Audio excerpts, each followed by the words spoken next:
جو امیر ترین لوگ ہیں، جو صاحب نصاب ہیں، جن کا مال اتنا ہے کہ جو زکوٰۃ تک پہنچ چکا ہے، آپ ان سے لیں اور وَتُرَدُّ إِلَىٰ فُقَرَائِهِمْ، اور جو آپ کے ڈیزرویبل ہیں، جو مستحقین ہیں، جو ایسے لوگ ہیں جن کو یہ زکوٰۃ لگتی ہے، ان تک پہنچائیں آپ۔ اور یہ پہنچانے والا سسٹم یہ اسلامک اسٹیٹ کی ذمہ داری ہے۔ بسم اللہ الرحمن الرحیم۔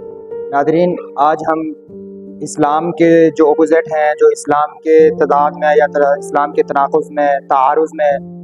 جو اکنامیکل سسٹم ہے، کیپٹلزم، کمیونزم، اس کے حوالے سے بات کریں گے کہ کمیونزم کس حوالے سے بات کرتا ہے اور کیپٹلزم کون سے سسٹم کی بات کرتا ہے، کیسے سسٹم کی بات کرتا ہے، اور ان دونوں کے اپوزٹ جو اسلام ہے، اسلام کس کی بات کرتا ہے، کیسے بات کرتا ہے، اور اسلام اس کو فورس کرتا ہے، مجبور کیوں کرتا ہے۔ دیکھیں، یہ ہے کمیونزم، اس کو آپ اشتراکیت بھی کہہ سکتے ہیں، اشتراکیت کا نظام۔ یہ ہے کیپٹلزم، یہ ہے سرمایہ دارانہ نظام۔ یہ کمیونزم جو سوویت یونین کی جو سٹیٹس تھی، ازبکستان، تاجکستان، رشیا، اس طرح کی جو اس وقت کی جو یونین تھی، یہ اس میں تھا یہ کمیونزم کا یہ سسٹم ہے کہ اگر میرے پاس استعداد ہے یا طاقت ہے 12 گھنٹے کام کرنے کی، تو 12 گھنٹے کام کرنے کی وجہ سے مجھے اجرت اتنی ملے گی جن کی سرپرستی یا جن کی کفالت میرے ذمہ ہے۔ فار ایگزامپل، میرے ذمہ 3 فیملی ممبرس کی سرپرستی میں نے کرنی ہے، تو مجھے اتنی ہی رقم ملے گی جو میری اور میری فیملی کی ریکوائرمنٹس ہیں۔ اگر میرے پاس کوئی ایسا بزرگ شخص ہے جو 8 گھنٹے ڈیوٹی کرتا ہے، اس کے فیملی ممبرس 8-10 ہیں، تو لہذا اس بزرگ کو 8 گھنٹے ڈیوٹی کرنے کی وجہ سے، بزرگ کے علاوہ کوئی اور بھی شخص ہو تو اس کو ڈیوٹی کرنے کی وجہ سے اس کو جتنے بھی فیملی ممبرس کی ریکوائرمنٹس ہیں، اسی حساب سے اس کو وہاں اجرت ملے گی۔ کمیونزم اس سسٹم کی بات کرتا ہے۔ یہ تقریباً اتنا عرصہ نہیں رہا، یہ فلاپ ہو چکا ہے۔ پھر اس کے بعد آیا کیپٹلزم، یہ آج کل بڑے عروج پر ہے، ہمارے پاکستانیوں نے بھی اس چیز کو اڈاپٹ کر لیا ہے۔ سب سے بڑی بدبختی کی بات یہ ہے کہ یورپ میں یا امریکہ میں جو چیز استعمال کر کے ایک گندی ٹوکری میں پھینک دی جاتی ہے، تو ہمارے پاکستانی اس چیز کو اڈاپٹ کر لیتے ہیں۔ ایسا ہی ہوا کہ یہ کیپٹلزم بھی ایسا ہی نظام ہے، یہ بات کرتا ہے آپ کمائیں جتنا کمانا چاہتے ہیں، آپ حلال ذرائع سے کمائیں، آپ کے انکم آف سورسز حرام ہوں حلال ہوں، کوئی غرض نہیں، جیسے آپ کمانا چاہتے ہیں کمائیں۔ آپ نائٹ کلبز کھول لیں، آپ جوئے کا کلب کھول لیں، آپ جناب الکوہل شراب کی خرید و فروخت کریں، آپ بیمہ پالیسی کریں، آپ سودی کاروبار کریں، جیسا بھی، یعنی کہ آپ جس طرح کمانا چاہتے ہیں کمائیں۔ اگر اس کمائی میں سے اگر آپ کسی غریب کو دے دینا چاہتے ہیں، وہ آپ کی مرضی ہے، نہیں دینا چاہتے وہ آپ کی مرضی ہے، لہذا کوئی بات نہیں، جتنا کمانا چاہتے ہیں کمائیں۔ اور یہ کیپٹلزم اس سسٹم کی بات کرتا ہے۔ اور ان سے پہلے کہ ایک سسٹم ہے وہ ہے اسلام کا اکنامیکل سسٹم۔ اسلام کا ایک ایسا زبردست اور خوبصورت اکنامیکل سسٹم ہے کہ رسول مکرم صلی اللہ علیہ وسلم نے فرمایا تؤخذ من اغنیائہم وترد الی فقرائہم، کہ آپ زکوٰۃ کی کیلکولیشن کریں، اور زکوٰۃ کیلکولیشن کہاں سے کرنی ہے؟ معاشرے کی جو ایلیٹ کلاس ہے، جو امیر ترین لوگ ہیں، جو صاحب نصاب ہے، جن کا مال اتنا ہے کہ جو زکوٰۃ تک پہنچ چکا ہے، آپ ان سے لیں اور وترد الی فقرائہم، اور جو آپ کے ڈیزرویبل ہیں، جو مستحقین ہیں، جو ایسے لوگ ہیں جن کو یہ زکوٰۃ لگتی ہے، ان تک پہنچائیں آپ۔ اور یہ پہنچانے والا سسٹم یہ اسلامک اسٹیٹ کی ذمہ داری ہے، جو ایک اسلامی ریاست ہے۔ اسلامی ریاست اس سسٹم کو مانیٹر کرے، اچھے طریقے سے اس سسٹم کو چلانے کی کوشش کرے۔ یہ اسلامک اسٹیٹ کی ذمہ داری ہے۔ ظاہر بات ہے جب اسلامک اسٹیٹ ایسی چیزوں کو اگنور کر دے، پھر NGOز اور پرائیویٹ تنظیمیں، آرگنائزیشنز آ جاتی ہیں، پھر وہ زکوٰۃ کا مال لیتی بھی ہیں اور پھر وہ ڈسٹریبیوشن کے لیے بھی اچھے کام کرتی ہیں، خیر وہ ان کا میٹر ہے، لیکن یہ ہونی چاہیے اسلامک اسٹیٹ کی ذمہ داری۔ یہاں میں ایک بات اور کرتا ہوں کہ ہم چلیں صدقہ فطر کی بات کرتے ہیں کہ صدقہ فطر آپ کا کتنا ہوگا۔ پاکستان میں جو مسلم کمیونٹی ہے وہ 20 کروڑ ہے، تقریباً 200 ملین۔ تو 200 ملین کو آپ ملٹی پلائی کریں 300 کے ساتھ، یعنی کہ صدقہ فطر جو جتنا بنتا ہے تقریباً اس بار، تو جو پچھلی بار عید گزری ہے اس پر تو 300 سے ابو تھا کچھ، اور آئندہ آنے والے سالوں میں ممکن ہے زیادہ ہی ہو سکتا ہے، لیکن ہم صرف اندازہ لگانے کے لیے، یعنی کہ یہاں 20 ملین ملٹی پلائی 300 ہے، 300، تو یہ بنے گا 60 بلین، یعنی کہ 60 ارب۔ 60 ارب روپے صرف صدقہ فطر سے آپ اکٹھا کر سکتے ہیں، اس کی کلیکشن کر سکتے ہیں، اگر آپ اسی 60 ارب کو جو ڈیزرویبل پیپلز ہیں یا ڈیزرویبل سوسائٹیز ہیں وہاں جا کر کے آپ اچھے طریقے سے اس کی ڈسٹریبیوشن کریں، اس کی تقسیم کریں، یقین مانیے کہ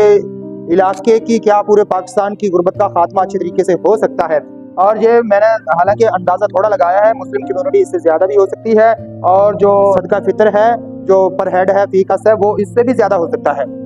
یہ ایک موٹا موٹا اندازہ لگایا ہے ہم نے۔ تو پھر یہ صدقہ فطر کی بات ہے۔ پھر جو زکوٰۃ ہے، جو سالانہ زکوٰۃ ہم اکٹھی کرتے ہیں یا ہوتی ہے ہمارے ہاں، تو زکوٰۃ اگر ایک اندازے کے مطابق دیکھا جائے تو 200 ارب کے راؤنڈ اباؤٹ ہماری زکوٰۃ کی کلیکشن ہو سکتی ہے، اور 200 ارب وہ 60 ارب یہ 260 ارب روپے کی سالانہ اچھے طریقے سے تقسیم ہو، کیا آپ نہیں سمجھتے کہ اس میں ملک پاکستان سے غربت کا خاتمہ ہو جائے گا؟ یہ پاکستان میں کبھی بھی اتنا بجٹ نہیں آیا جو غرباء کو دیا جاتا ہو، غرباء میں تقسیم کیا جاتا ہو، کبھی بھی اتنا نہیں فنڈ آیا۔ اور پھر اس کے بعد زکوٰۃ ہے، پھر زمینی عشر ہے۔ زمینی عشر پاکستان میں بہت ساری زمینیں ایسی بھی ہیں جہاں آپ سال میں 3 بار کاشت کر سکتے ہیں، کسی بھی فصل کو 3 بار کاشت کر سکتے ہیں، اور پھر اس کے بعد دو بھی ہے، ایک بھی ہے، ایک تو لازمی ہے۔ اگر زمینی عشر بھی اچھے طریقے سے اکٹھا کیا جائے، اس کی کلیکشن کی جائے، پھر اس کو اچھے طریقے سے ڈسٹریبیوٹ کیا جائے، یقین مانیے اگر ویسے اندازہ ہے، مجھے کوئی ایگزیکٹ فگر مجھے نہیں یاد، اور میں نے اس حوالے سے تھوڑی سی کوشش بھی نہیں کی، سیدھی سی بات ہے کہ اگر 260 ارب یہ ہے تو زمینی عشر بھی جو پاکستان میں ایگریکلچرل سسٹم ہے جو 70% ہے پاکستان کی جو معیشت ہے وہ 70% ایگریکلچر سے چل رہا ہے پاکستان کا سسٹم، تو آپ پھر 70% سے آپ اندازہ لگائیں کہ وہاں سے عشر کتنا اکٹھا ہوگا، کہیں سے 20واں حصہ اور ایک سے 40واں حصہ، یعنی کہ 5% بھی ہے اور 2.5% بھی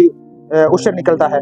تو اگر وہ بھی ہو تو یقین مانیے وہ 300 ارب کے راؤنڈ اباؤٹ اتنا زمین کا عشر نکلتا ہے، تو 500 ارب روپے